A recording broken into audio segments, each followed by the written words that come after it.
I had been married to Willow for 20 years, before I learned she was missing a kidney. The other one was inside her crush, Makoto. I overheard her whisper to her best friend. "Don't tell Makoto. I don't want him to worry about me. It's not good for his health either." Her friend asked, "If you've cared so much about Makoto all along, now that his wife is dead, why don't you just divorce George and marry him?" Willow looked down and said, "Not with this body. What good would it do to marry him? I don't want to drag him down. Besides, he's not like George. I don't want him running around for my sake." Eyes burning, I stared at the 2 full bags of medication in my hands, then turned around and tossed them straight into the trash. Chapter 1. The moment the door opened, the conversation in the living room cut off abruptly. Willow glanced at me, empty-handed, and asked, "Weren't you going to the hospital to get my meds? Where are they?"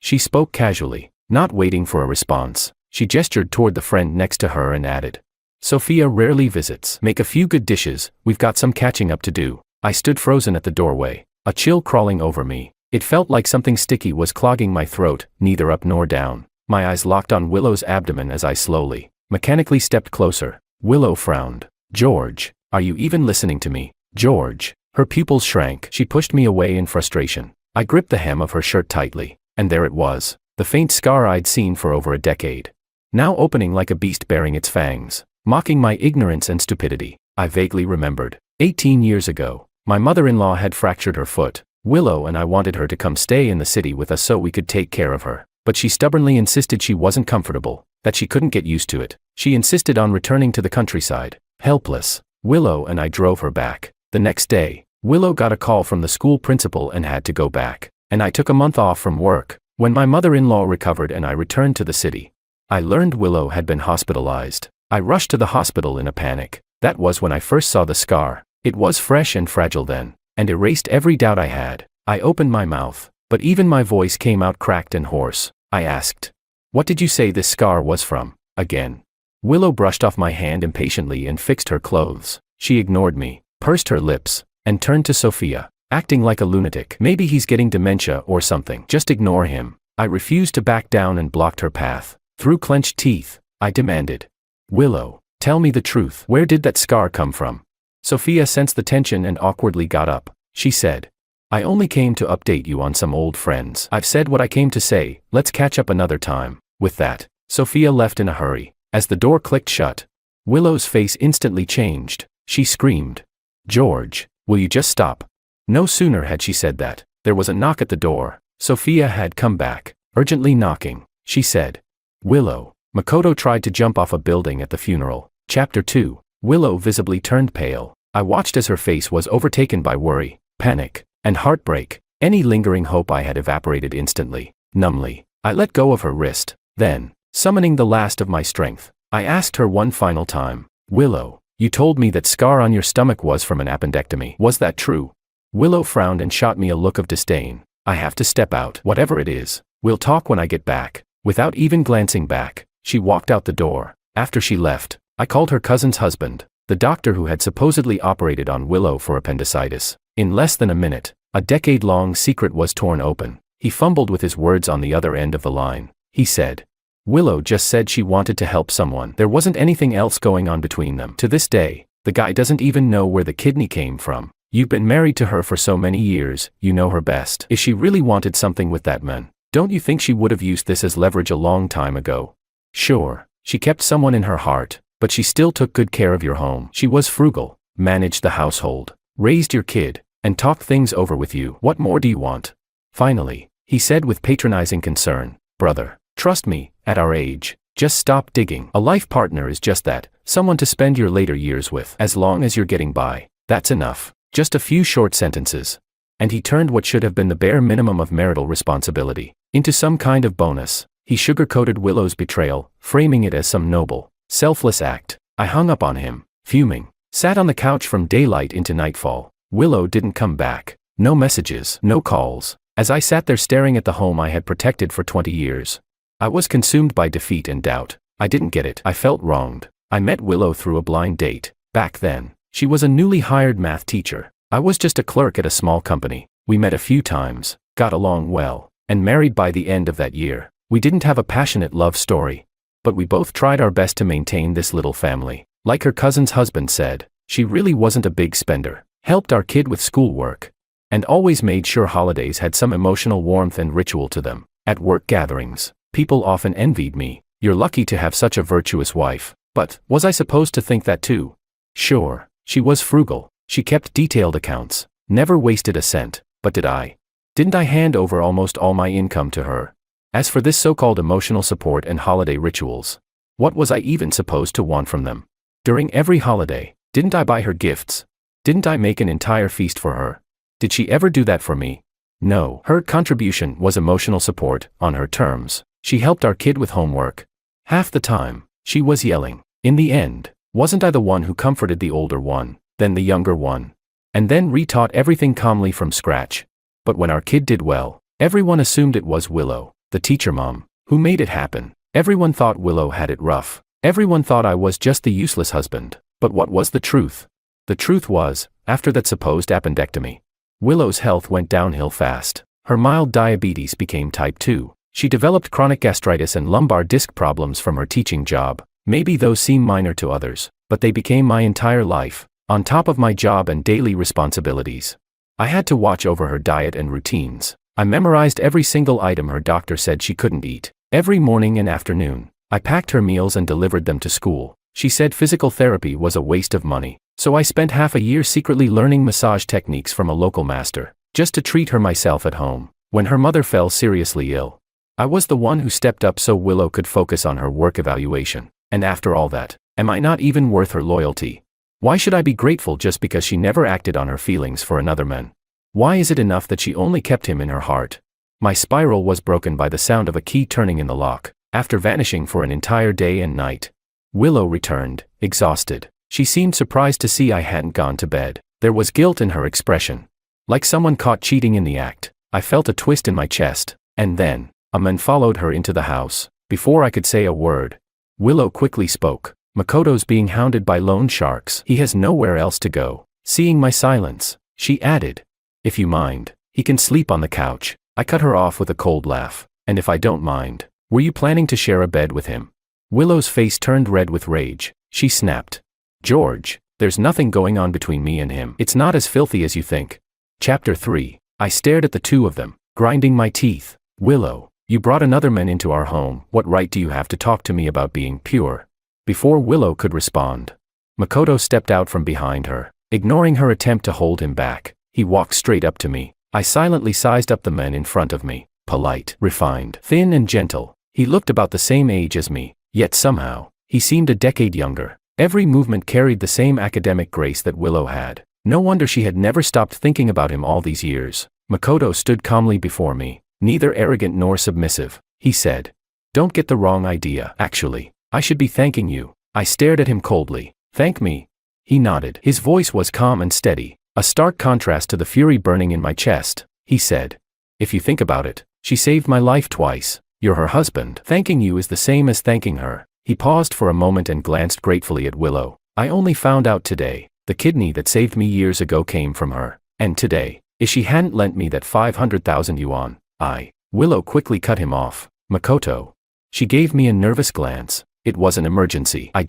My mind went completely blank. I ran into our bedroom, frantically searching. 2 bank cards and all the cash were gone. I looked at the woman before me, my body trembling violently. I grabbed the cup on the table and hurled it. Willow didn't move. The cup smashed directly against her head with a dull thud, then fell to the floor in pieces. A slow stream of blood trickled down her brow. Makoto panicked and tried to wipe it with tissues. His tone grew sharper as he turned to me. "George, no matter what happened, you can't hit a woman. Calm down. I'll pay the money back. If you don't trust me, I'll write an IOU right now, interest at market rates." As he spoke, he pulled out pen and paper, ready to write, but Willow snatched them out of his hands. She turned to me, furious. "Makoto's wife just died. Even their home's been taken over by debt collectors. Where is he supposed to get money to pay you back?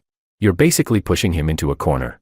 George, I used to think you were a reasonable person, but look at you now, acting like some deranged maniac." I clenched my teeth. I was reasonable. "Willow." I glared at her, my blood boiling. "That's why you had no guilt secretly donating a kidney to another man, leaving me with the aftermath of your broken health. Purity. Let him cut your kidney out and give it back to you, then we can talk about that word." "George."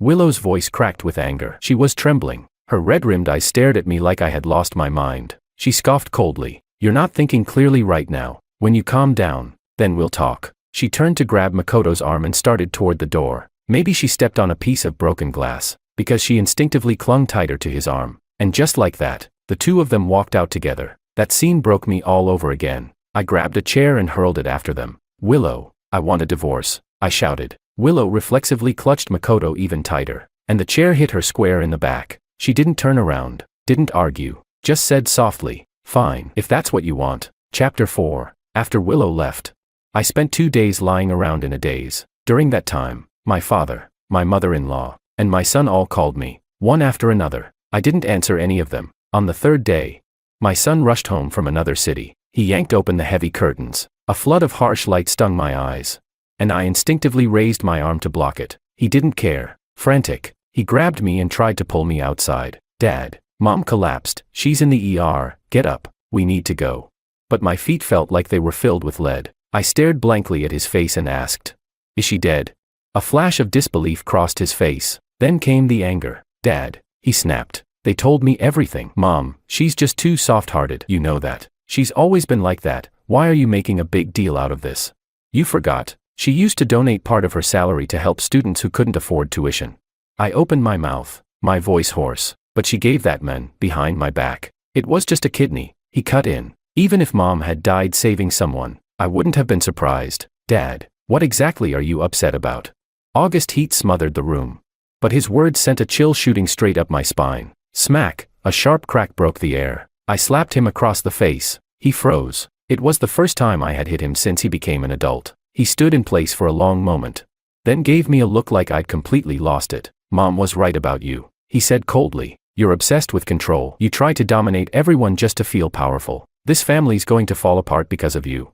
With that, he turned away, walked straight into the study, grabbed the insurance cards and medical documents, and stormed out of the house. I looked around at the mess. My eyes landed on a pale yellow envelope at the door of the study. An ordinary envelope, utterly unremarkable, but somehow, it felt like fate, or a warning. I walked over, picked it up, and opened it with trembling hands. Nothing was written on the outside. Inside was a sheet of A4 paper. 2 bold characters at the top caught my eye. "Last will." My gaze slowly moved down the page, until it landed on a single line. "After my death, the property in Rose Garden Community shall be left to Mr. Ito." What the hell?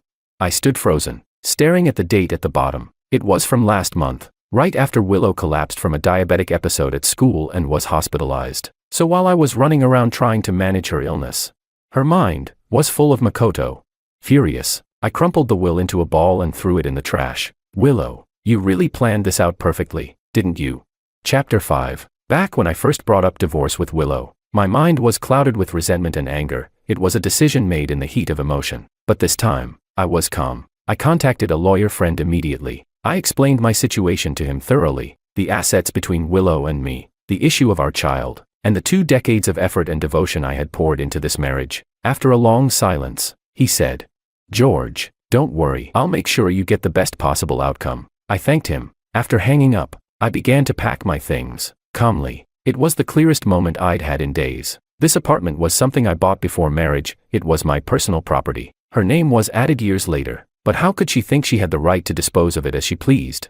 I decided to visit my hometown and talk things over with my dad. When I walked in carrying my suitcase, he stared at me for a good 30 seconds. Then, with an annoyed expression, he scolded me. "Arguments between a husband and wife are normal at your age. How can you still be so immature? You have no sense of responsibility. Your wife is still lying in the hospital, and you come running back here. What are you trying to do? Listen to your father. Go apologize and patch things up. Just move past it already. You two have been married for so many years. Don't throw it all away. Don't be so dead set on one path." Clutching the handle of my suitcase tightly, I frowned and asked, "Do you even know why we had this fight?" He cut me off. "I don't care why you fought. What matters is that the family can't fall apart. Don't forget, you're a father now and soon to be a grandfather. Stop drifting through life making impulsive decisions." I looked around at this familiar home and was suddenly reminded of an afternoon many years ago. I had just graduated and landed my first job when my father pressured me into going on a blind date. Back then, he told me that a man must settle down and build a career. Among the greatest unfilial acts is leaving no descendants. As the only son in the family, it was my duty to carry on the Wang family line. He said that men outnumbered women nowadays, and if I didn't find someone early, I might end up alone for life. I didn't agree with him, so he kept scolding me, even brought the elders of the family to lecture me. Tired of the nagging, I eventually gave in and agreed to meet the girl he chose, Willow. Of course, he didn't hold a knife to my throat and force me to marry her. In the end, I nodded and agreed to the marriage myself. What I resent is, why do parents always rush their children into marriage, when we're still so naive about life and love? As if love doesn't matter, as if happiness doesn't matter. What matters is just getting married as soon as possible. I took a deep breath and didn't want to argue with him anymore. I said, I've already decided to get divorced. If you think she's a good woman, why don't you go find someone better for her? You ungrateful son. My father pointed at me, gritting his teeth. You're so stubborn, you're bound to suffer for it someday. I froze in the living room, as if needles were stabbing in and out of my brain, relentless and bleeding. I asked, suffer? What do you mean by suffer? You don't think I've already suffered enough? The woman I share my bed with has another man in her heart. For him, Willow was willing to risk her life, and my own son won't even take my side. He blames me for not being generous enough to his mother. I just don't get it. Dad, you're a man too. How forgiving are you? Really? Is there any betrayal that, in your eyes, doesn't deserve to be forgiven? Should I end up like you, sitting at home every day, regretting not stabbing mom and her lover when she ran off with him? Smack, a loud slap. My face burned with pain. I stared at my father, who was shaking with rage, and said slowly, word by word, Dad, I don't want to live a life of humiliation. I don't want to live miserably. Marriage is just one chapter in my long life, it's not my final destination. And now that this experience has failed, I have every right to walk away. My father opened his mouth, wanting to say something, but no words came out. I picked up my suitcase and returned to my room. Chapter 6. Peace didn't last long. My mother-in-law showed up again, this time bringing my son with her. She sat squarely in the center of the living room, full of energy, sipping the tea my father handed her like she owned the place. She said, Dear in-law, I'm not just taking my daughter's side here, but who doesn't have someone they once couldn't let go of? Still, for a grown man to want a divorce over something like this, and to leave his wife lying in the hospital with no one to care for her, how could anyone justify that? I let out a cold laugh and cut her off. You're her mother. Taking care of her is your job, but am I her dad? If I go now, in the state I'm in, I'd probably rip out her oxygen tube. That shut her up. Fuming but speechless, my son frowned and looked at me, his face full of confusion and disappointment. He said, Dad, those bruises on mom's forehead and back, you did that, didn't you? You've already let your anger out. Can't you just move on? Do you really want to keep being the joke of the neighborhood? My mother-in-law nodded. Your son is right. He's about to get married. If this drags on any longer, have you thought about what that'll do to his reputation?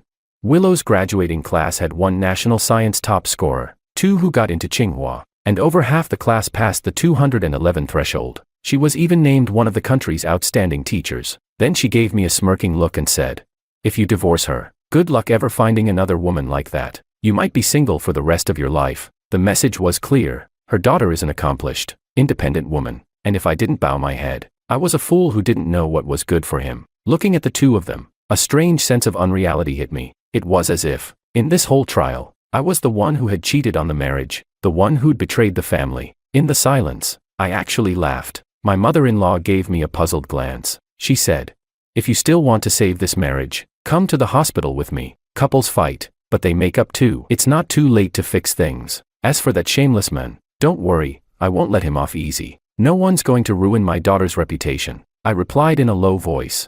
Fine, I'll go with you to the hospital. My son, seeing my change in tone, lit up with joy. He smiled. Dad, I knew it. For me, for this family, you wouldn't really go through with a divorce. I narrowed my eyes and looked at him. So that's all you see in this? His smile faltered. What do you mean? Nothing. Let's go. Just before we walked out the door, my dad gave me an uncertain look. You're really going to make peace? I asked. What else would I be doing? He looked like he wanted to say something, but after a long silence, he didn't. He only said, If anything happens, call me. Chapter 7. When we arrived at the hospital, Willow had just finished her 4. She saw me from a few steps away and briefly closed her eyes, hiding her emotions. There was a faint smile on her lips, and even her voice had returned to its usual softness. She said, I've been missing your cooking these past few days. My son tried to smooth things over. Dad was worried about you the whole way here. He kept asking me how you were doing. Willow pressed her lips together, a small furrow forming between her brows. She said, These years, your dad really did a lot for my health. I looked coldly at this seemingly harmonious family scene. But all I could hear was the conversation between Willow and Sophia a few days earlier. If you've always cared so much about Makoto, and now his wife's gone, why not just divorce and marry him? She replied, with the way my health is now, what good would it do to marry him? I don't want to be a burden. Besides, he's not like George. I can't bear to see him working so hard for me. Every word echoed in my mind like an alarm bell, pounding relentlessly. I let out a dry laugh. I said, Willow, what makes you think you deserve to eat my cooking again? Just seeing your face now makes me sick. I reached into my pocket and pulled out the crumpled up will, tossing it in front of her. I said, if someone actually wants your sickly body, they can have it. I couldn't care less. You like that Makoto guy, right? You even plan to leave him your assets. Fine, great.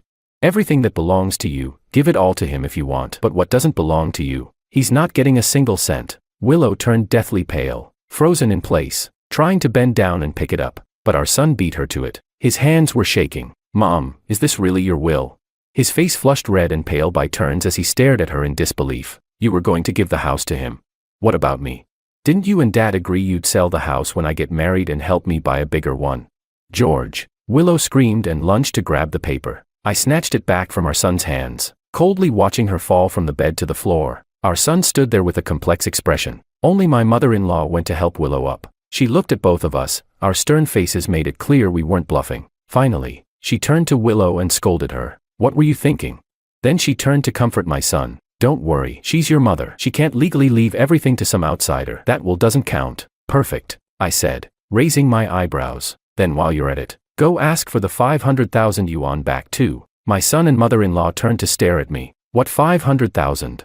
Willow's face went completely white. She stumbled toward me, trying to shut me up. I stepped aside and looked straight at our son. I said, the 500,000 we saved up for your wedding, remember? The bride price. That SUV you liked. Too bad. She gave it all away to that man, without even blinking. Just handed it over to bail him out like she was under some spell. I sneered and added, my good son, don't blame your mom too much. She's got one trait, generosity. I threw his own words from before right back at him, dripping with sarcasm. This time, it hit him like a brick wall. He staggered back, devastated, eyes red with rage. He grabbed Willow by the collar. He shouted, are you out of your mind? Am I still your real son?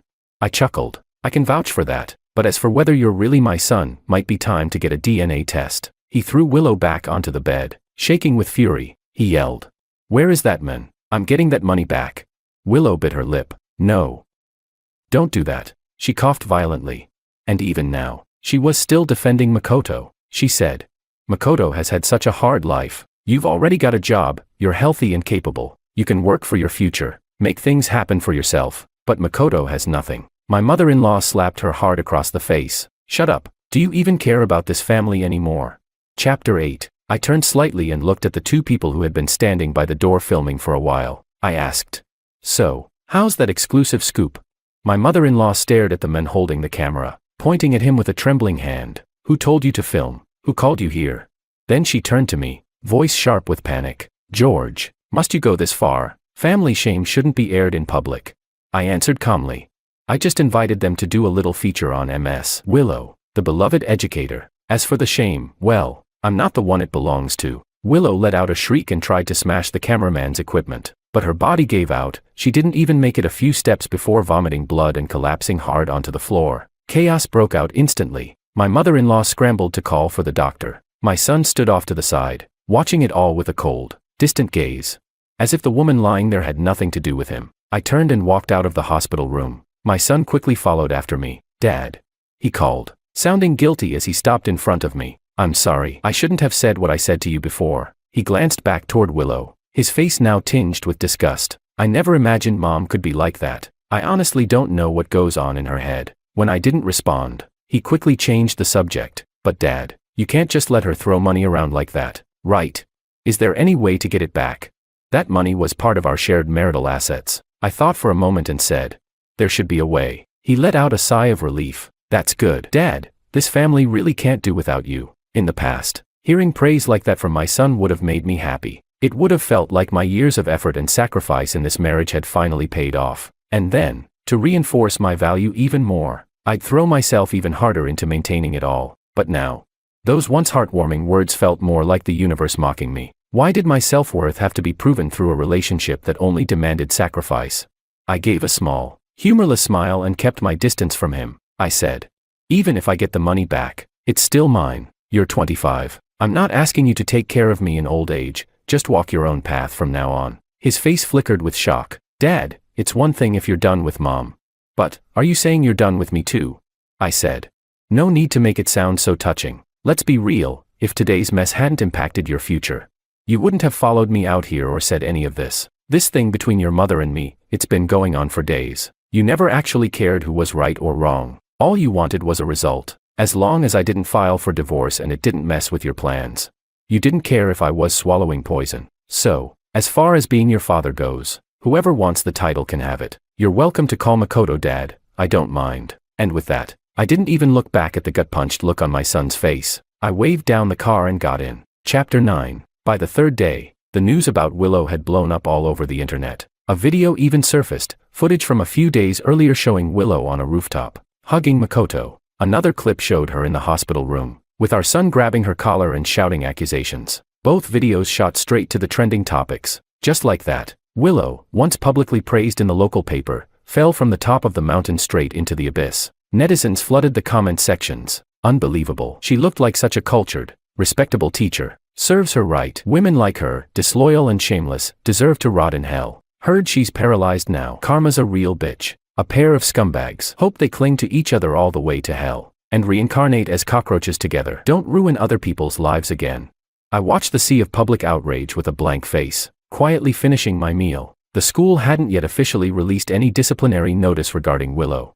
But at this point, the outcome didn't matter. Willow had suffered a stroke and was now partially paralyzed, barely able to speak. My father gave me a sheepish smile and said, "Divorcing her might actually be for the best." "I mean, you already." I frowned. "Dad." He immediately backed down. Okay, I'll shut up. It's your life, you do what you think is right." That was his compromise. Or maybe it was Willow's condition that finally gave him a reason to stop trying to save the marriage. As for the 500,000 yuan Willow gave away, we recovered it a month later through legal channels. Our divorce lawsuit was now in its final stage. Then my lawyer friend called. He said, "Originally, the house situation was tricky because of the added name on the deed. But guess what? You remember how you casually mentioned Willow had been financially supporting underprivileged students?" I asked around. Turns out she wasn't helping needy students, she was paying off Makoto's debts. I was stunned. Even now, near the end of all this, new truths were still surfacing. He went on. I dug into their background. Turns out Willow and Makoto were both graduates of University A. They were together for a while, but after graduation, Makoto's parents disapproved of Willow. They forced the two to break up and had Makoto marry someone from a proper family. But even after that, the two never really cut ties. When Willow found out Makoto had kidney failure and couldn't find a donor, she gave him one of hers. A couple years later, the Ito family went bankrupt. Makoto's marriage fell apart. He had nothing to do all day, and he ended up getting addicted to gambling. The debts piled up like a landslide. And that's when Willow started sending him money under the excuse of sponsoring students. She was paying off his loans. My friend cursed at the end. Looking at her bank records, she should have lost everything in the divorce. I understood everything now. Later, my mother-in-law and son came to complain, implying I had been too ruthless. My dad, worried about losing face in front of the neighbors, even wanted to invite them inside. I kicked him out. Later, I heard that the girl my son had been dating, her family saw the news and trending videos. Right in front of my son, they arranged a new blind date for her, humiliating him brutally. The relationship ended on the spot. Enraged, my son turned all his fury on Willow. Whenever my mother-in-law wasn't around, he would dump her bodily waste right onto her. One day, his grandmother walked in and caught him in the act. Furious, she scolded him. In the heat of the argument, he shoved her. She hit her head on a nail sticking out of the doorframe and died instantly. My son was sentenced to several years in prison. During the trial, my dad urged me to attend. I refused without hesitation. Chapter 10. After receiving the divorce certificate, I took a month of paid leave and went traveling for a while. The next time I saw Willow was 6 months later. From a distance, I spotted Makoto yelling at her. I stood on the sidewalk, raised an eyebrow, and was shocked by how much they had changed. It had only been a few months, but Makoto looked completely unrecognizable, face twisted with anger, hair streaked with gray, all that gentle charm gone. He was shouting, "I must have been cursed for 8 lifetimes to end up with a burden like you. You eat, drink, piss, and shit all in the same bed. You stink like rot. and just being near you makes me want to puke. Willow, why aren't you dead yet? Willow sat slumped in a wheelchair, half her body paralyzed. Spit bubbling from her mouth. Her clothes were stained with every kind of filth. She didn't even look human anymore. Her head hung low, eyes full of bitterness and resentment. After her mother died, and our son went to prison, Willow had no one left to take care of her. The local community, seeing her pitiful state, originally wanted to send her to a public care center, but I had found Makoto working as a street cleaner, and gave him a portion of the money from selling the house. I paid him 500 yuan a month to look after Willow. I didn't care how she lived, as long as she didn't die. Makoto hadn't wanted to take the job at first. He looked at me warily, like I was setting him up. I smiled and said, I don't have any hidden agenda. I just want Willow to finally experience what it's like being with you. Just fulfilling her wish. After venting his rage, Makoto turned to push her away. As he did, Willow locked eyes with me. Her lips trembled slightly. In her clouded eyes swirled a mess of emotions, shame, regret, humiliation, but none of that had anything to do with me anymore. I went back to my 5,000 yuan a month job, and resumed a single life, with no women in it. My wife used to love reading The Domineering CEO Falls in Love with Me when she was young. Now, she's obsessed with Trump Fell in Love with Me, the White House janitor, in pursuit of true love. 40-year-old Willow resolutely broke up with me, to start a May-December romance with Makoto, the 23-year-old heir of the Ito family. She thought I would cling to her desperately, refusing to let go. Little did she expect that I would simply smile, agree immediately, and take my daughter to leave without hesitation. Later, when she found out I had won 50 million in the lottery, she cried and begged to be my one and only janitor. Chapter 1. Let's get a divorce. My wife, Willow, sat on the couch and suddenly announced. At that moment, I was in the kitchen, washing the dishes after dinner. It was the middle of winter, and my hands were turning pale from the cold water. Hearing her words, I frowned. What kind of nonsense is she up to this time? We've been married for over 20 years, long enough to be considered an old married couple. But even after all this time, she still had a flair for drama. Thinking back, it made sense. When she was younger, she was obsessed with The Domineering CEO Falls in Love with Me. Now, she's completely hooked on Trump Falls in Love with the White House janitor and can't help himself. I wiped my hands dry and walked out of the kitchen. Watching her scroll through short dramas on her phone, I asked, what is it this time? What did I do to upset you again? Why are you suddenly asking for a divorce? Willow and I were like many couples from our generation. When we got married, she had told me, I'm marrying you, but that doesn't mean I'm here to be your maid. So, after our wedding, I was the one who earned the money, did the housework, and raised our child, and I wasn't allowed to complain about it either. If I ever showed the slightest sign of frustration, she would throw my own words back at me. Are you regretting it now? Weren't you the one who said you'd treat me like a princess, that you'd accept my bad temper no matter what? She used those promises like a shield. Anytime something in life didn't go her way, she'd lash out at me, threatening to leave. But at least in the past, she always had some kind of excuse. I was sure I hadn't done anything to provoke her recently. So why was she suddenly bringing up divorce out of nowhere?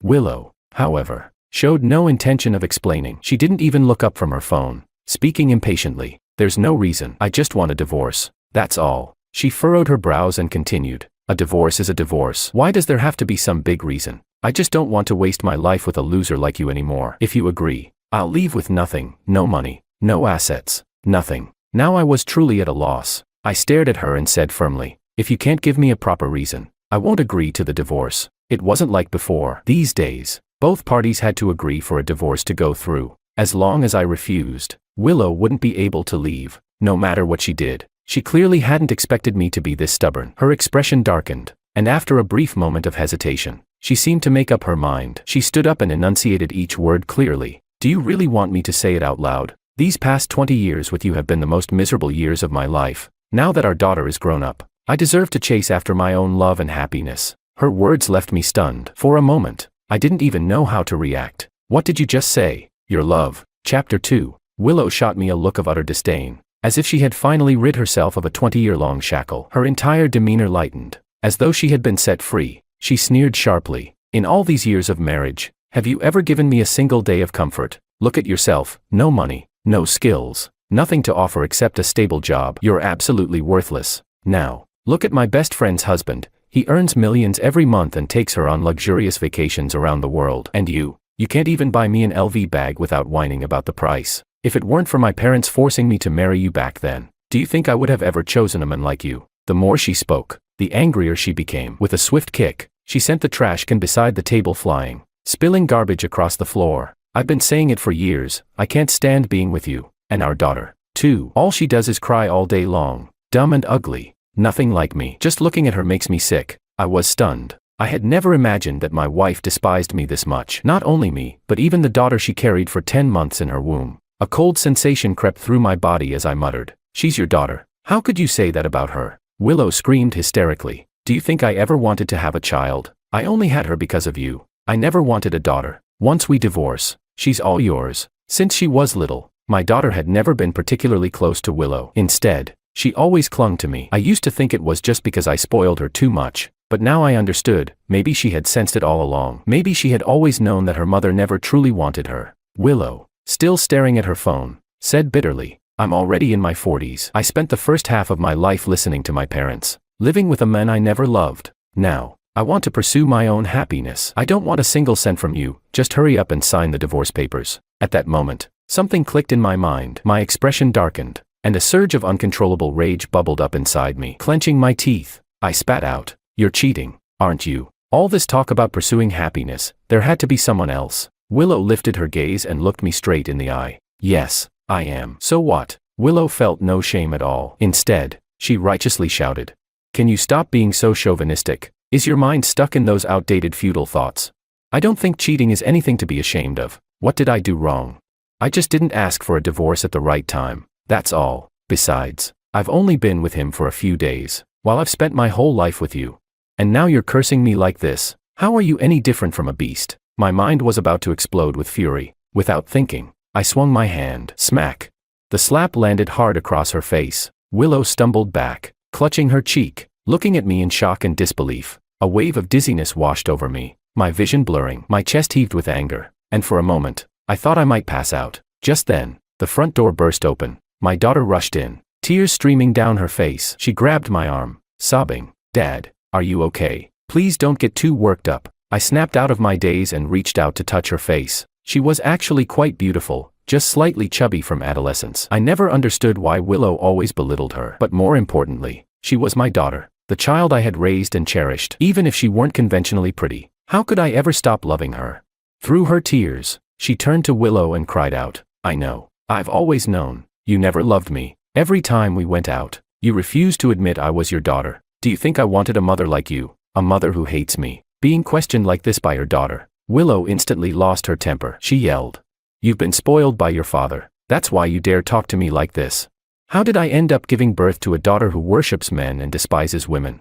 Your mother is a victim of domestic violence, and instead of comforting me, you side with that biological father of yours. You're just an ungrateful little traitor." With that, she raised her hand and swung toward my daughter's face. Without thinking, I grabbed her wrist midair. My grip tightened, and with a sharp shove, I sent her stumbling backward. Chapter 3. "Enough," I roared, my voice shaking with fury. "You're the one in the wrong, and yet you still have the audacity to insult our child. You want a divorce? Fine, but bring the pathetic excuse of a man here and let him say it to my face. Hiding behind a woman, what kind of coward does that?" I must have looked truly terrifying at that moment. Bloodshot eyes, veins bulging on my forehead, my entire body tense with rage. It was the kind of anger that could make a man do something reckless. Willow finally realized she had pushed too far. She huffed and crossed her arms. "Fine, I'll bring him. But listen, if you dare lay a hand on him, I'll make sure you regret it." With that, she grabbed her phone and purse and stormed out of the house. As soon as the door slammed shut, silence filled the room. I looked around at the wreckage in our living room, garbage spilled on the floor, my daughter still sniffling, and an overwhelming sadness washed over me. I sighed. "Sweetheart, don't cry anymore. This is all because your father is useless."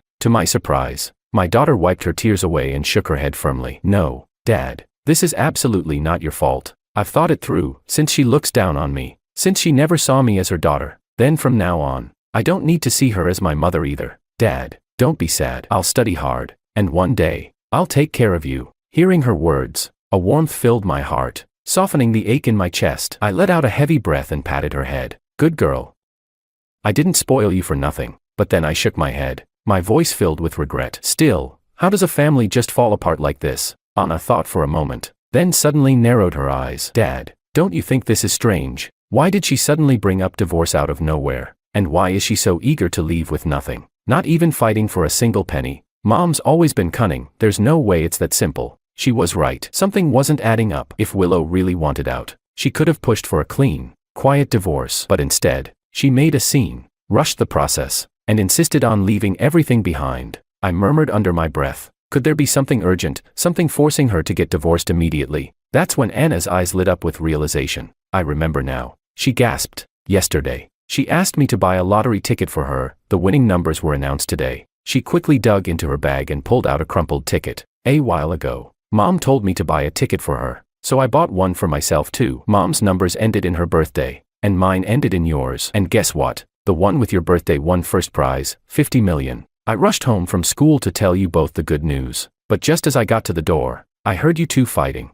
A chilling thought struck me. Anna, I asked urgently, when you bought your ticket, did you put your mom's phone number on it? She blinked, then nodded hesitantly, and just like that, everything clicked into place. The lottery notification had gone straight to Willow's phone. She must have checked it before coming home, convinced she had hit the jackpot. I let out a low chuckle. No wonder she was so eager, willing to leave with nothing, desperate to rush the divorce. She thought she had won $50 million. The prize had a 60-day claim period, and with the mandatory 30-day cooling-off period for divorces, if she was still married when she claimed it, half the money would legally belong to me. She had been so paranoid about me finding out that she exposed her affair just to make sure I'd let her go. What she didn't realize was that the real winning ticket belonged to the very daughter she had always despised. A grin spread across my face. All the anger from before faded like mist in the morning sun. I pulled Anna into a tight hug and laughed. Anna, your mother has no idea what she's lost. You're my lucky star. This divorce, oh, it's happening, and I can't wait to see what kind of man she's been so desperate to throw her life away for. Sure enough, the very next day, Willow arrived with her new lover. The moment I saw him, I couldn't help but feel a little pity. The guy looked exhausted, dark circles under his eyes, shaky posture, and a clear lack of vitality. He had definitely been overworked in every sense of the word, but despite looking like a half-dead husk of a man, he had the nerve to puff out his chest and smirk at me with an air of arrogance. Old man, how does it feel to be cheated on and still play the fool? He sneered. A pathetic loser like you should know, only the strong deserve to have women. You're nothing. What could you possibly do against me? Chapter 4. Before I could say anything, my daughter furiously shouted. Stop being so shameless. If we're talking about useless people, is there anyone more worthless than you? At least my dad is a real man who stands tall, unlike you, pretending to be some rich heir, when in reality, you're just a gigolo living off old women. You could only fool my mom, but just look at yourself, you're practically wasting away. Even if you had money, you wouldn't live long enough to spend it. Sooner or later, you'll drop dead, and people will be playing trumpets at your funeral. I raised my eyebrows in surprise. Anna was usually bright and cheerful, always polite. This was the first time I had ever seen her curse someone out, and she was brutal. She must have been absolutely livid, but knowing she was this angry for me didn't make her words sting. If anything, it warmed my heart. The young man, Makoto, was livid. His face twisted in rage as he lunged toward my daughter, raising a hand to hit her. Like hell I'd let that happen. I immediately stepped between them and kicked him square in the chest, sending him staggering backward. Glaring at him, I growled, I'm still alive, you little punk. Let's see who dares lay a hand on my daughter. Willow had stayed silent while Makoto nearly hit Anna, but the moment I retaliated, she rushed to his side, fussing over him like he was some precious treasure. Makoto, are you okay? She cried. She didn't spare a single glance at our daughter. Then she turned to me, her face full of hostility. You've seen him now. Signed the divorce papers already. Looking at her, I felt nothing but suffocation. She was the one in the wrong. She had betrayed our family, and yet, she stood there, glaring at me and our daughter like we were the villains. People say parents can do no wrong,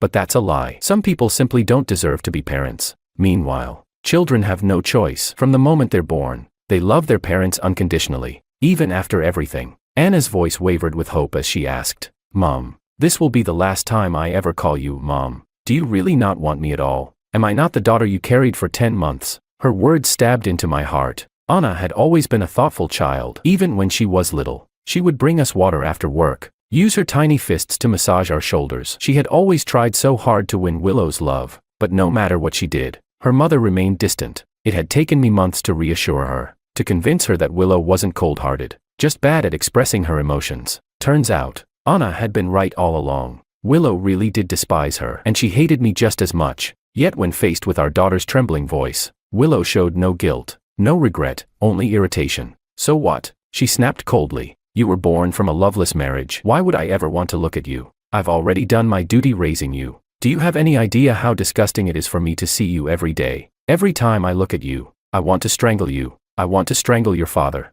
too. Living with you two has been nothing but torture. But now, I'm finally free. Thank God. Anna's entire body trembled. Her face turned deathly pale, her lips quivering as she tried, and failed, to say anything in response. My blood boiled over. I grabbed the nearest glass of water and threw it in Willow's face. Shut the hell up. You don't deserve to be called a mother. Who do you think you are to look down on our daughter? You think we don't despise you? You carried her for 9 months, but you never raised her, never loved her, and yet you act like you're the victim. Before she could react, I snatched the divorce papers off the table. Where's the damn agreement? Give it to me, I'll sign it right now. And you better remember, you leave with nothing. Not a single cent. Willow stared at me, her chest heaving, fury and humiliation warring in her expression. After a moment, she yanked the papers from her purse and slapped them onto the table. But even then, she couldn't resist sneering. You think I care about your measly money? I've had enough of your pathetic, broke-ass life. If anything, you and Anna should be paying me for all the years I wasted on you two. I gave her a warning glare. Willow, don't push your luck. I've already agreed to this divorce. Take your boy toy and get out of my house before I decide to slap the hell out of you. Maybe it was the look in my eyes. Or maybe she sensed that I had reached my breaking point. Whatever it was, she finally shut up. She scoffed, grabbed Makoto, and stormed out the door. The second they were gone, I turned to Anna and pulled her into my arms. Don't be sad, sweetheart. She's the one losing out. You're the best thing that ever happened to this family. I grinned. Besides, just wait. Sooner or later, they'll be broke, starving on the streets, and we'll make sure to eat delicious food right in front of them. Of course, even with nothing, those two probably wouldn't actually end up homeless. But Anna still burst into laughter at the image. She hugged my arm, her eyes bright with mischief. Deal. Once we cash in the ticket, you don't have to work anymore, Dad. We'll travel the country together. Then she smirked, and we'll post all our vacation pictures just to rub it in their faces. Chapter 5. I couldn't help but laugh along with my daughter, already daydreaming about our future. 50 million. Even after taxes, that was still 40 million in our pockets. I had spent my whole life working tirelessly, yet I had barely saved up a fraction of that amount. The idea of having millions was so foreign to me that my mind could only grasp the simplest luxuries, buying a house, a car. Still, out of caution, I didn't quit my job right away. After all, anything could happen with the lottery, and I wanted to be prepared just in case. Meanwhile, Willow and Makoto spent the entire month living extravagantly. They partied, traveled, and splurged like they had an endless fortune to burn. But since Willow had left with nothing, all their expenses came from Makoto's wallet. Time flew by, and soon, the mandatory cooling-off period for our divorce was over. On the day of the final signing, I took Anna with me to the Civil Affairs office. As expected, Willow and Makoto were already there, eyes practically glowing with excitement. I could tell exactly what they were thinking. Once this divorce is finalized, we'll be free to cash in the jackpot. I smirked and said, Willow, are you sure about this? There's no turning back. She scoffed, crossing her arms as she glared at Anna and me. Regret? I will never regret this. She spat. If I ever regret this, may I be struck by lightning, die a miserable death, and get run over by a truck the moment I step outside. And you too, stay away from me. Don't even think about coming back to beg me for anything. I looked at her deeply and nodded. If that's what you want, then so be it. Since neither of us hesitated, the divorce was processed quickly. As we stepped out of the office, Anna and I exchanged knowing smiles. We both knew Willow's good days were just about to begin. Sure enough, after walking some distance, where there were fewer people around, Willow finally dropped her act. She couldn't contain her excitement anymore and turned to us with a triumphant smirk. Now that I have my divorce papers, I can finally tell you the truth. I won 50 million in the lottery, and Makoto and I are moving abroad to enjoy our new life. Makoto chimed in smugly. You two broke losers can stay here while we go live it up. Anna let out a mocking chuckle. Oh really? Well then, congratulations. Willow frowned. She had expected us to be shocked, envious, maybe even begging her for help. Instead, we were calm. Her smile faltered. Ha, keep pretending. It doesn't matter, it's too late for regrets now. I subtly tugged Anna's sleeve, signaling her to hold back. No need to ruin the show just yet. Well, since we're officially divorced, what happens next is none of my business, I said coolly. Just make sure you never come looking for me again. Willow's expression shifted slightly, but she quickly regained her arrogance. As if I'd ever want to see you again. Get lost. I don't want your poor stink anywhere near me. With that, she and Makoto turned and walked off in high spirits. The moment they were out of sight, Anna and I hurried to our car. We had planned ahead. The second our divorce was finalized, we would go straight to claim the real winning ticket before Willow even had the chance to cause trouble. Unlike her, I had no intention of letting the world know about our windfall. People say when you're poor, no one cares about you, but when you're rich, even long-lost relatives will come knocking. I had spent enough years struggling to understand how money could change people. If anyone found out, we'd be swarmed by distant relatives and old friends looking for handouts. Before leaving the house, Anna and I had already changed into different clothes, wearing hats and masks to avoid attention. It was winter, so our disguises didn't seem unusual. Had it been summer, we might have looked suspicious. We hailed a taxi, but instead of giving the lottery office's address, I asked to be dropped off at a nearby shopping mall. All the way there, neither of us spoke much. We were too afraid of jinxing it, but in reality, we were overthinking it. No one paid us any attention at all. Once we arrived, we immediately headed to claim our prize. Everything went smoothly, and just like that, 40 million, tax-free, straight into our account. Seeing all those zeros on the bank statement, Anna's eyes sparkled with excitement. She turned to me, grinning from ear to ear. We both knew our lives had just changed forever. The lottery officials even asked if we wanted to give an interview, but I declined without hesitation. No way was I putting a target on our backs. As we walked out of the building, Anna excitedly whispered about all the places she wanted to visit, all the things she wanted to buy. But just then, I spotted something in the distance. Shoo! I nudged her. Look who's here. We quickly ducked into a nearby bubble tea shop, ordering drinks while we watched the real show begin. Willow and Makoto had arrived. They strutted into the lottery office with an air of superiority, practically glowing with confidence. Slamming their ticket onto the counter, Willow declared, "We're here to claim our 50 million, and you better not mess anything up." The staff glanced at them, recognizing them from earlier. Still, the worker checked the ticket. A moment later, he looked up and said, "Congratulations, ma'am. Your ticket is indeed a winner." Willow's face lit up. "See, Makoto, I told you." But then, however, the worker continued, "Your prize amount is not 50 million. It's 500. Chapter 6. As soon as these words were spoken, Willow froze. Her face flushed red as she raised her voice. "That's impossible. Look again. I clearly got the notification text saying I won." She pulled out her phone and practically shoved it in the staff member's face. The staff member just sighed and said, "The system verification is correct, ma'am. You really didn't win the grand prize. Look closely at the last few digits on your lottery ticket. They don't match the grand prize number. Maybe you misread it." Hearing this, Willow seemed to realize something, and her face instantly turned pale. She checked over and over against the text on her phone, and at last had to face reality. The ticket she was holding wasn't the grand prize winner. Makoto panicked. He grabbed Willow's shoulders and shouted anxiously, "What's going on? Didn't you say you won 50 million? You promised to buy me a villa and a luxury car. You can't go back on your word." Willow, as if she'd lost her soul, opened her mouth but couldn't utter a sound. After a long moment, she started crying, slumping to the ground. She wailed, "I don't know either. This ticket isn't the winning one. The text message clearly said I'd won 50 million. At that, she suddenly jolted upright. "Right. My daughter also bought a ticket that day. The winning ticket must be hers. We were both fooled. They have the 50 million. No wonder they agreed to the divorce so easily." Makoto's eyes went bloodshot. He grabbed Willow roughly and snarled, "Stop wasting time. You said you'd get me a house and a car. If the money's with your husband and daughter, then go get it from them." Hearing this, the staff member looked at them with obvious contempt. Turned out it was a cheating woman and a freeloading man. No wonder they were so frantic and uncouth. Willow collapsed completely. She sobbed, "But I've already divorced him, and I got nothing in the settlement. I left him for you. Didn't you say you truly loved me and would take care of me forever, even if I had no money?" Makoto shoved her to the ground and spat. "You wish I sweet-talked you and you believed it. No money. Why would I stay with you if you've got nothing? You're over 40. Your face is full of wrinkles. It disgusts me to look at you. Damn it. I've wasted all this time sleeping with you for nothing." Not satisfied with just the insults, he pounced on Willow and started beating her, cursing between blows. "You worthless old woman. Go and get that money back for me. It's all my money, mine. I slept with you, so you owe me compensation for my suffering."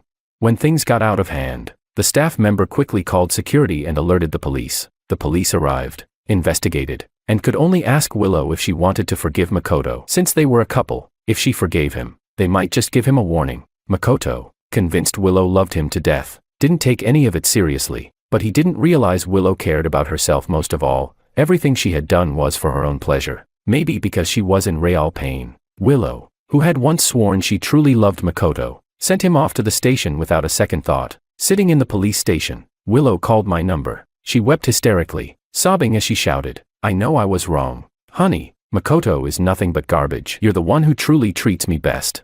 I beg you to forgive me. Let's remarry. I promise I'll be good to you and our daughter. I won't ever waver again." By that time, though. My daughter and I had already bought tickets for a trip to the seaside. Chapter 7. After cashing in my winnings, I immediately sent my boss a message to quit. I'd worked at that company for 10 years, only to watch my salary shrink year after year. I couldn't stand it for another day. I was clearly a veteran employee, but because I had a family, a child, and so many responsibilities, my boss had me completely under his thumb. I got stuck with the dirty, grueling work, never got overtime pay, and was constantly berated. If it weren't for wanting my daughter to get a better education and a good life, I would have quit long ago. But that's how it is for middle-aged dads. You take on so much for your kids that even if you're scolded and humiliated, you still swallow your pride. Now, though, I had 40 million in the bank. I no longer had to bow and scrape for anyone. Right after I messaged my resignation, my boss sent me a voice note. Didn't I tell you before? You have to give a month's notice. Don't you want your salary and bonus? You're over 40, where else would hire you? The benefits I give you are already quite generous. You need to work harder. You should be grateful instead of acting like an ungrateful wolf. I laughed and replied without hesitation. Screw you. I've had enough of your crap. You act like such a big shot every day. What do you think you are? Everyone in the company knows you only got started because of your father-in-law's money. Who the hell are you to lecture us about hard work? You dump the hardest jobs on us men, then give all the promotions and raises to the women. How pathetic can you get? You fool around in the office with female employees. Are you running a company or a harem? I've kept plenty of evidence, and I'm about to send it to your wife, so she can see what you've been doing. You worthless scumbag doomed to have no heirs. You're going to go broke and die a miserable death.